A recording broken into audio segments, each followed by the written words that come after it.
Buenos días, ¿qué tal? ¿Cómo están, chicos? Bueno, el día de hoy quiero trabajar con ustedes lo que sería la continuación de reflexión de la luz. En este caso, vamos a estudiar a los espejos esféricos, a los elementos, condiciones de Gauss y formaciones de imagen.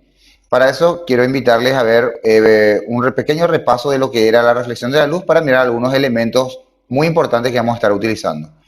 Bien, para comenzar, vamos a ver y vamos a recordar que era la reflexión de la luz. Dijimos que la reflexión de la luz es el cambio de dirección que experimenta un rayo luminoso al chocar contra la superficie de los cuerpos. Y ahí notamos que cuando choca, rebota y podemos nosotros, en este caso, ver el cambio que experimenta este rayo de luz. Entonces, también podemos decir por qué podemos ver los objetos, ¿verdad? Podemos ver los objetos que nos rodean porque la luz que se refleja en ellos llega a nuestros ojos. Ahora podemos tener dos tipos de reflexión, la especular, ¿verdad? Y la difusa. La especular que se da en una superficie totalmente lisa. Estos rayos chocan y salen con la misma dirección. Y las difusas, sin embargo, se dan en superficies con rugosidades que al chocar salen disparadas a todos lados. Entonces, de esta manera podemos observar nosotros los objetos. Y dijimos que son entonces la reflexión especular y la reflexión difusa.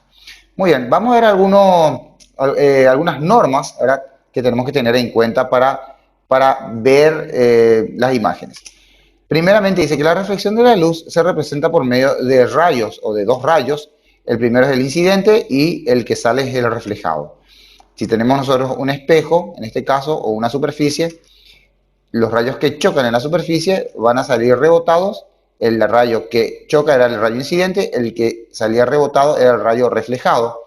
También dice que si se traza una línea acá en el medio, imaginaria, decimos también que le podemos llamar la línea normal, una normal, y el rayo forma un ángulo, el rayo incidente forma un ángulo con esta normal y también el rayo reflejado, ¿verdad? Entonces tenemos el ángulo de incidencia y tenemos también el ángulo de reflexión.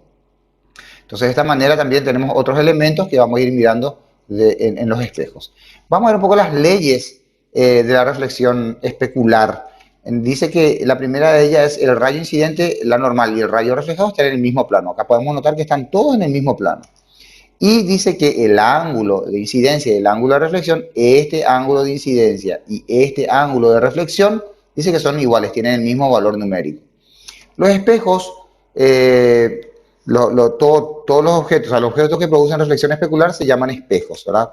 Y los espejos pueden ser planos y pueden ser curvos, que le llamamos esféricos, y estos son los cóncavos, que son estos, y los convexos, que se representan de este modo. La parte azul es la parte de enfrente del espejo donde van a chocar los rayos luminosos y donde se van a formar algunas imágenes. Y también los convexos serían de este lado, el lado más con pancita sería el lado de los espejos convexos, el frente, donde vamos a colocar nuestros objetos y los rayos luminosos chocarían enfrente del espejo. De esta manera, para los cóncavos, de esta manera. Vamos a ver los elementos de un espejo esférico. Vamos a notar aquí que nos dice que el centro de curvatura es el centro de la esfera imaginaria que constituye el espejo. El centro de curvatura del espejo. Recordemos que nuestros espejos esféricos son un pedazo de una circunferencia, de un círculo. Por lo tanto, este sería el centro de ese círculo. Y está en el medio que representa al radio de la circunferencia. Por lo tanto, también se le puede llamar radio de curvatura. También vamos a tener un eje óptico, que es una línea recta, una línea horizontal, que sirve para ubicar, en este caso, a los objetos y las imágenes en él. Dice, es la recta horizontal que pasa por el centro de curvatura. También tenemos el foco. El foco es el punto del eje óptico por el que pasan reflejados los rayos paralelos. Está situado en el punto medio de la línea que une el centro de curvatura y el espejo. Acá podemos notar que está en el punto medio. O sea que está a la mitad del centro de curvatura y a la mitad de nuestro vértice o el vértice de nuestro espejo. Dice, un rayo de luz que pase por el centro de curvatura, un rayo de luz que llegue a pasar por el centro de curvatura, dice, es perpendicular al espejo y se refleja sobre sí mismo. Acá podemos notar que choca al espejo y tiene que rebotar sobre sí mismo. Y también un rayo de luz paralelo al eje óptico, supongámosle que tenemos un rayo paralelo al eje óptico, va a chocar por el espejo y dice que va a pasar por el foco. Y si tenemos un rayo por debajo también, paralelo, tiene que pasar por el foco. Y tenemos esta situación. Entonces, de esta manera podemos ver que donde se intersectan los dos rayos se van a formar las imágenes. Eso vamos a ver los ejemplos con más claridad. Vamos a ver cómo se forman las imágenes en un espejo plano. Ya habíamos estudiado anteriormente esto. Dijimos que el rayo incidente de la parte superior del objeto choca al espejo, llega a nuestros ojos, y de la parte inferior del objeto también llega al espejo, choca a nuestros ojos. Las prolongaciones de estos rayos dentro del espejo o detrás del espejo formarían en este caso la nueva imagen. Se forma una imagen virtual porque está dentro o detrás del espejo, de igual tamaño como podemos notar, y está a la misma distancia, objeto-espejo, espejo-imagen, ¿sí? Vamos a ver un poco algunas condiciones para la formación de imágenes en los espejos cóncavos. Muy bien, si nosotros colocamos el objeto más alejado del centro de curvatura, por acá más o menos, entonces vamos a tener la siguiente formación de imagen. Dijimos que todo rayo de luz que choque por el centro o que pase por el centro de curvatura va a chocar al espejo perpendicularmente, este necesariamente se va a reflejar sobre sí mismo. Entonces, de esta manera, notamos que se reflejó sobre sí mismo. Y todo rayo paralelo que choque perpendicularmente al espejo va a pasar necesariamente por el foco. Donde se unen estos dos rayos, en este punto, en este lugar mismo, ahí se va a formar nuestra nueva imagen, y en el punto donde se forma va a estar la punta de nuestro objeto, va a ser la punta de nuestra imagen. Ahí. Entonces se formaría de esta manera. Y podemos notar nosotros aquí que es un poco más pequeña, está invertida y está en el mismo plano que el objeto. Y entonces de esta manera decimos nosotros que la imagen que se forma es real porque está en el mismo plano, está por delante o reflejó en el mismo plano, es natural, su naturaleza es real, invertida, como vemos, y es menor, ¿sí? Vamos a ver un poco si el objeto ahora lo situamos en el centro de curvatura, porque primeramente dijimos por delante del centro, ¿sí? O alejado del centro. Ahora vamos a ponerlo sobre el centro de curvatura a ver qué sucede. Si colocamos nuestro objeto sobre el centro de curvatura y decimos que el rayo paralelo al eje tiene que pasar por el foco, pasa por el foco, y el rayo que pasa por el centro de curvatura se refleja sobre sí mismo, en este caso no refleja nada, se va hasta el infinito, pero aquí mismo hay una unión de rayos de luz, por lo tanto la imagen se va a formar de esta manera. Como notamos, está invertida, tiene el mismo tamaño y también está en el mismo plano, por lo tanto es real. Se forma una imagen real, invertida y de igual tamaño, ¿sí? Entonces esa es la característica para esta condición. ¿Qué sucede ahora si situamos el objeto entre el centro de curvatura y el foco? Por este lugar más o menos, entre medio de estos dos elementos. Vamos a colocar por aquí nuestro objeto y vamos a decir, todo rayo paralelo que choca el espejo tiene que pasar por el foco, y todo rayo que pasa o que choca, ¿verdad? O pasa por el centro, choca al espejo y se rebota sobre sí mismo. Aquí es la única condición que podemos ver. Si nosotros proyectamos dentro de nuestro espejo, esto va a ir al infinito y esto también va a ir al infinito. Por lo tanto, nunca se van a encontrar los rayos dentro del espejo. Ahora sí, rebota sobre sí mismo, rebota por el espejo y vemos que pasa por el centro de curvatura, y en este punto hubo la unión de los rayos. Por lo tanto, en este lugar se va a formar la imagen y vamos a notar nosotros que es una imagen invertida, es mucho más grande y también es real porque está dentro del plano. Entonces la característica para esta imagen es una imagen real, invertida y mayor, como podemos notar. ¿Qué sucede ahora si nosotros situamos en el foco, sobre el foco nuestro objeto? Vamos a notar que el rayo paralelo que choca al espejo pasa por el foco, y el rayo que pasa por el centro rebota sobre sí mismo, y notamos ahí de esta manera que son dos rayos paralelos. Sabemos que los rayos o las líneas paralelas nunca se encuentran en el infinito. Entonces, esto hasta el infinito no se van a encontrar, por lo tanto, en este caso no se forma ninguna imagen, ¿sí? No tenemos formación de imagen. Bueno, vamos a ver un poco un caso particular de los espejos cóncavos. Si nosotros situamos entre el foco y el espejo, en esta parte más o menos, colocamos nuestro objeto, vamos a ver qué sucede.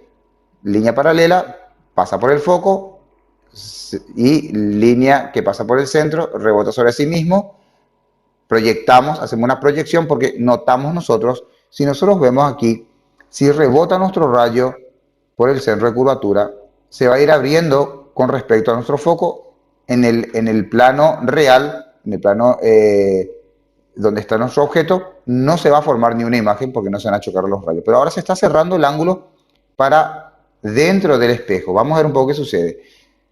Prolongamos los rayos y prolongamos el rayo también del centro de curvatura.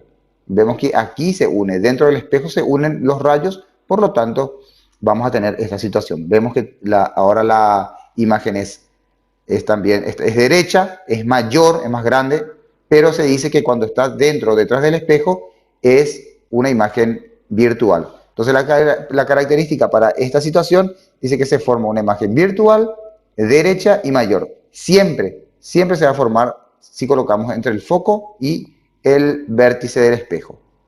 Entonces, esta sería la formación de imágenes en un espejo cóncavo. Vamos a ver un poco ahora qué sucede en la formación de imágenes en un espejo convexo. En un espejo convexo dijimos que la pancita me indicaba que era el frente del espejo, por lo tanto, nuestro objeto tenemos que colocarlo enfrente, lo colocamos aquí, dijimos que todo rayo paralelo choca el espejo, tiene que pasar por el foco, rebota, pero se proyecta, se prolongan los rayos dentro del espejo porque acá se abre nuestro rayo luminoso y todo rayo que tiene que pasar necesariamente por el centro de curvatura también. Si yo proyecto esto para acá, rebota para el lado real, se va a abrir nuestro rayo de luz. No va a haber formación en el lugar del objeto, en la parte real.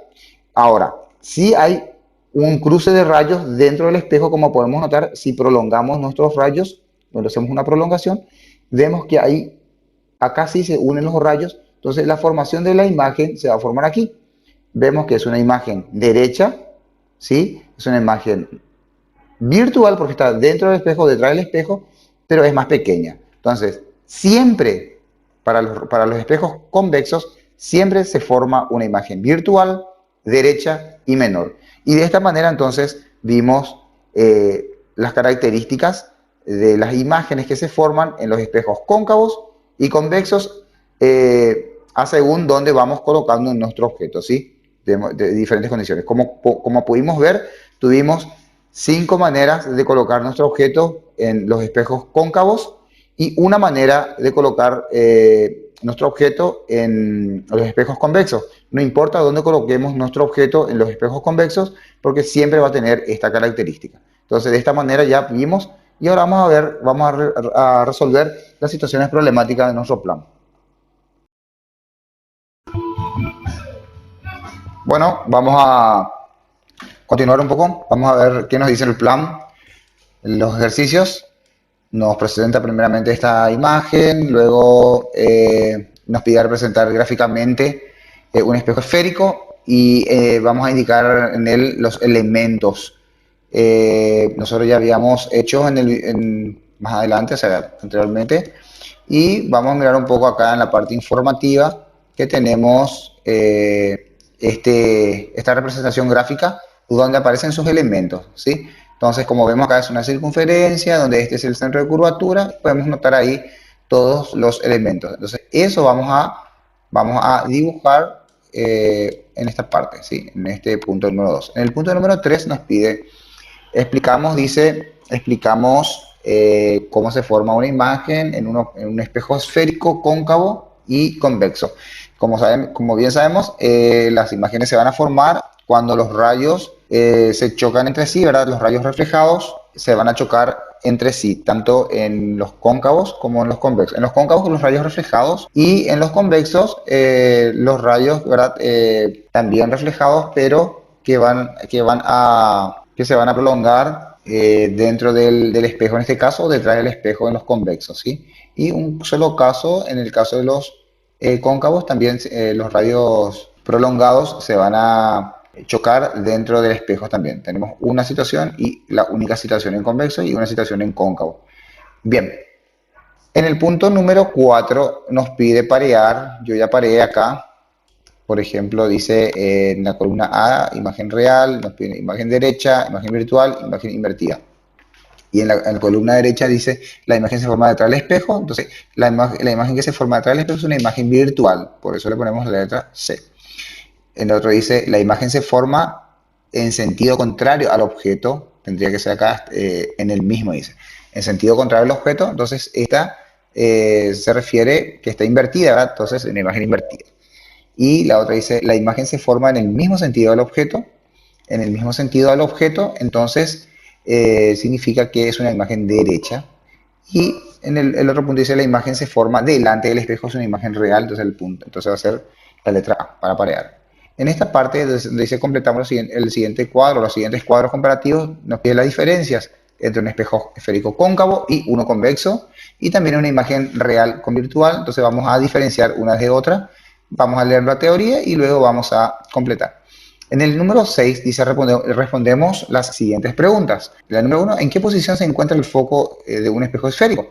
A la mitad del centro de curvatura. Se encuentra a la mitad del centro de curvatura. ¿Qué características presenta la imagen de un objeto real en un espejo convexo? Y la única característica que tiene para cualquier situación va a ser que tenemos una imagen virtual porque está detrás del espejo, tenemos una imagen pequeña y tenemos una imagen derecha, ¿sí? Derecha, pequeña, virtual. Y en el punto 3 dice, ¿cuál debe ser la ubicación de un objeto real para que la característica de la imagen sea virtual, derecha y mayor, teniendo en cuenta que se trata de un espejo cóncavo? Bueno, el único lugar donde se puede ubicar el objeto tiene que ser entre el foco y el vértice del espejo, ¿sí? Para que tengamos una imagen virtual, derecha y mayor. En el punto número 6, dice Raes, ¿verdad? 6, sería el número 7 este. El número 7 dice, trazamos los rayos notables de modo a identificar cada uno y luego utilizamos para trazar las respectivas imágenes de los objetos frente a ellos. Entonces tenemos esta situación primeramente y voy a ampliar un poquito más para poder ver y nos condiciona de esta manera el ejercicio. Dice, todo rayo de luz que incide paralelo al eje principal se refleja pasando por el foco del espejo. Entonces, rayo paralelo que choca el espejo pasa por el foco, ¿sí? Y en el espejo convexo es la misma cosa, rayo paralelo y rebota hacia el infinito, pero se refleja o pasa por el foco dentro del espejo para los convexos. Para los rayos de luz que inciden sobre el foco, en este caso sobre el foco, tiene que pasar o tiene que rebotar en forma paralela al eje. Y en los convexos son también la misma cosa, lo que pasa por el foco se va a ir hasta el infinito, pero va a reflejarse en forma paralela al eje principal. Correcto. Ahora vamos a mirar el otro. El número 3 dice, todo rayo de luz que incide sobre el vértice de curvatura se refleja simétricamente. ¿Qué significa eso? Que si se refleja o choca por el vértice con una inclinación, con un ángulo de incidencia, entonces este también va a salir con el mismo ángulo de reflexión. ¿Sí? El mismo ángulo de incidencia, pero va a ser el ángulo de reflexión. Y lo mismo ocurre en el caso de los convexos. Ahora vamos a mirar un poco, todo rayo de luz que incide sobre el centro de curvatura se refleja sobre sí mismo. Vemos que pasa por el centro, choca por el espejo y se refleja sobre sí mismo. Y lo mismo ocurre con los espejos convexos, solo que son las prolongaciones de los rayos. Vamos al siguiente ejercicio y nos dice acá que quiere que formemos las imágenes según las condiciones en donde esté nuestro objeto. Primeramente vemos que nuestro objeto está por detrás del centro o más alejado del centro de curvatura. Como dijimos, el rayo de luz paralelo se va a reflejar sobre el foco y el que pasa por el centro de curvatura se refleja sobre sí mismo. Entonces, de esta manera, donde se unen los rayos, se va a formar la imagen. Vemos que es más pequeña, es invertida, pero es real. En el otro caso, podemos ver nosotros que está sobre el centro de curvatura. Tenemos la línea paralela, el rayo de luz paralelo, pasa por el foco y el rayo de luz que pasa por el centro ahora se refleja sobre sí mismo. En este caso no se refleja porque va al infinito, pero chocó contra el rayo que se reflejó sobre el foco. En este punto se unen y ahí se forma la nueva imagen que tendría que ser igual, invertida y tiene que ser real, ¿sí? Para el otro caso tenemos que el objeto se coloca sobre o entre el foco y el centro de curvatura, y notamos nosotros que todo rayo paralelo al eje óptico se refleja sobre el foco, y todo rayo que pasa por el centro de curvatura se refleja sobre sí mismo, se chocan en este punto, vemos que la imagen es mucho mayor, es invertida y también es real. Y también tenemos aquí el otro caso, acá el problema nos colocó el objeto en este lugar, está mal aquí, entonces yo corregí, le puse un objeto aquí en este punto, y notamos que todo rayo tendría que haber sido la otra característica sobre el foco, el objeto sobre el foco. Notamos que va a chocar por el espejo, el rayo de luz paralelo al eje óptico pasa por el foco, y todo rayo de luz que pasa por el centro de curvatura se refleja sobre sí mismo, ¿verdad? Entonces, en este caso no se va a formar imagen. Acá notamos el último caso que dice que está entre el foco y el vértice. Entonces tenemos acá el rayo que choca por el espejo, pasa por el foco, se refleja por el foco, y representamos los rayos prolongados, o prolongamos los rayos dentro del espejo, ya que en este sector se va a ir abriendo y nunca se van a encontrar en la parte frontal de nuestro espejo. Y vemos también que nuestro rayo que pasó por el centro se refleja sobre sí mismo, también prolongamos los rayos, y donde se unen estos rayos es dentro del espejo, y vemos que es una imagen mayor, es derecha y es virtual porque se encuentra detrás del espejo.